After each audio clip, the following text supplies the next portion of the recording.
All right, so you're thinking about moving to the Phoenix area. And I know the number one thing that always comes to everyone's mind, can I stand the heat?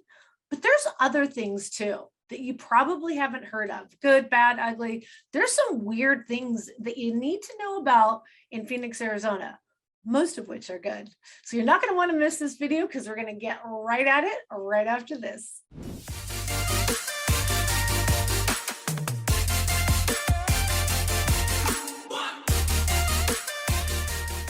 Hello, this is Sheryl Willis over at the Real Agent Now group right here in Phoenix, Arizona. And if this is the first time to our channel, you're going to want to smash that subscribe button and click that little bell so that you're notified each and every time we release a new video, which is once a week.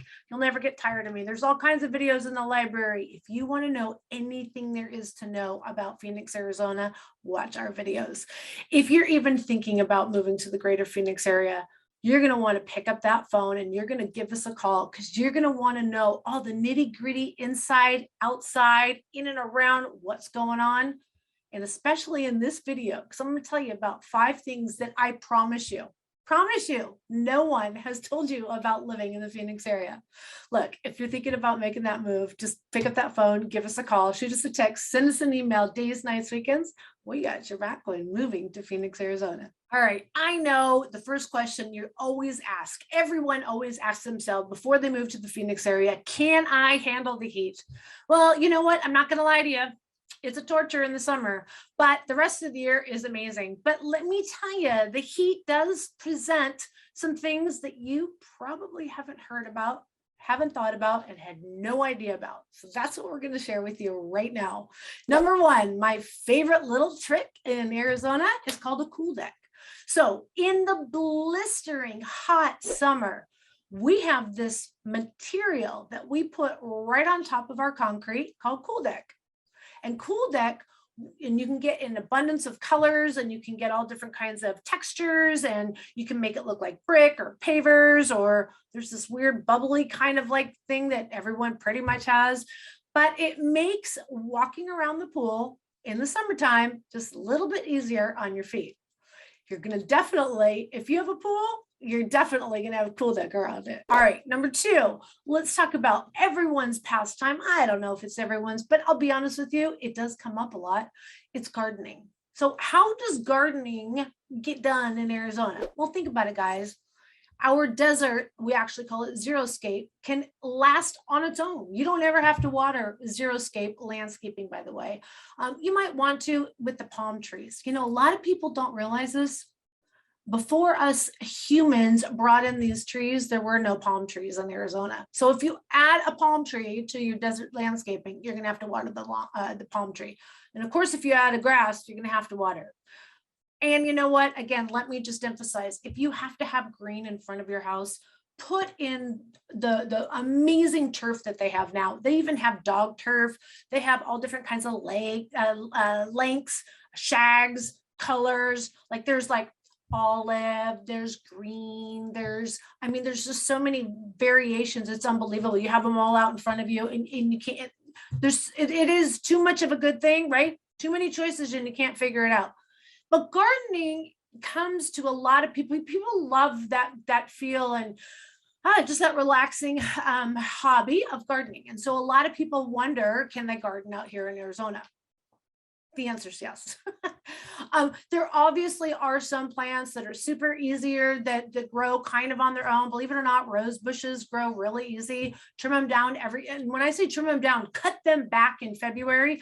And then by April, oh my gosh, they're blooming. They're absolutely gorgeous. But maybe you want something a little bit more specific. Maybe you want to grow your own produce, your vegetables, maybe your spices. First of all, you're always going to make sure you have a drip system in Arizona. And that means your plants will be automatically watered as many times a day as you want. And the trick is this. You do not want to water for a long period of time because then that water just runs off, right? So what you want to do is multiple times a day for just a few minutes, or if you want a real deep rooted watering, you only do it a couple times a week, depending on the plant, and you'll do it like 25 minutes ish, and it's just going to drip slowly so that water just goes straight down into the roots. See, there's science here. You're going to become a soil engineer in Arizona, I promise you, if you like to plant.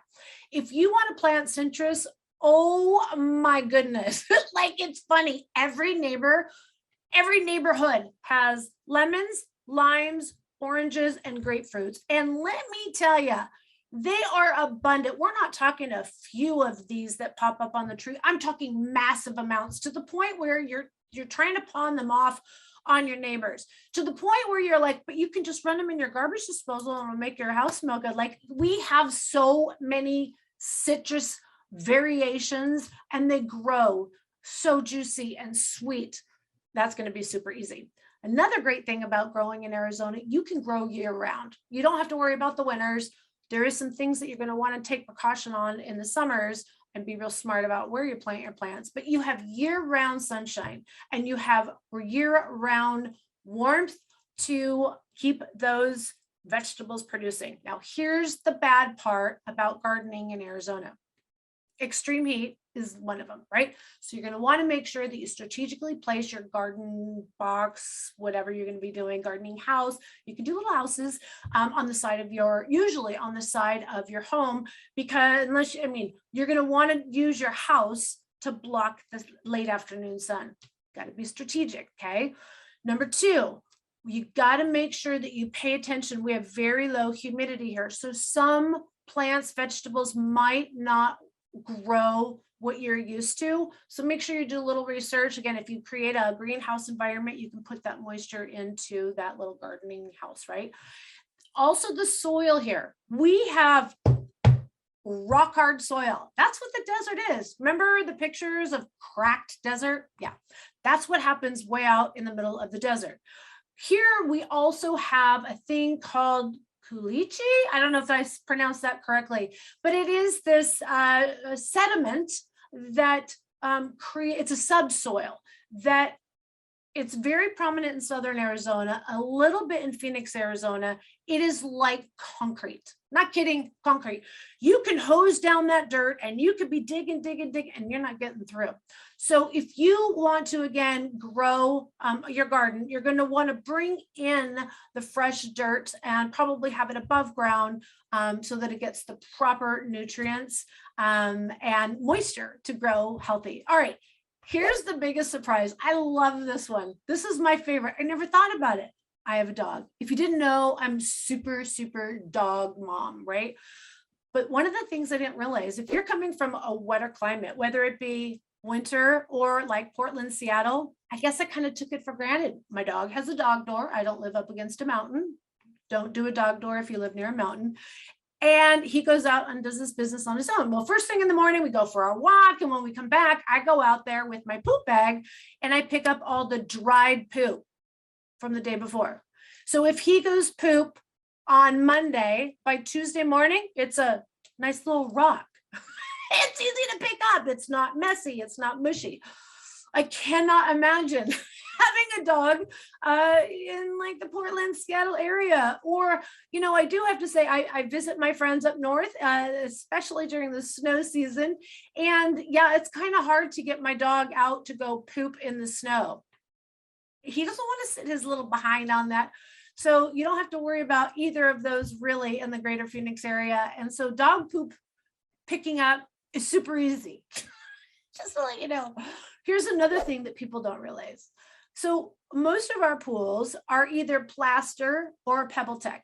If it's plaster, it doesn't last as long, but the benefit of plaster is that it's a lighter color. And so your pool doesn't feel like bathwater in July. So a lot of people are doing also PebbleTech, which lasts much longer, and they choose a lighter color. So I come from California where they had black bottom pools. You would not want a black bottom pool here. And then there's other things that we can put in that pool to make it a little bit more refreshing. And here's some of those little tricks. Number one, pool autofill. Autofill, I can't even say that right.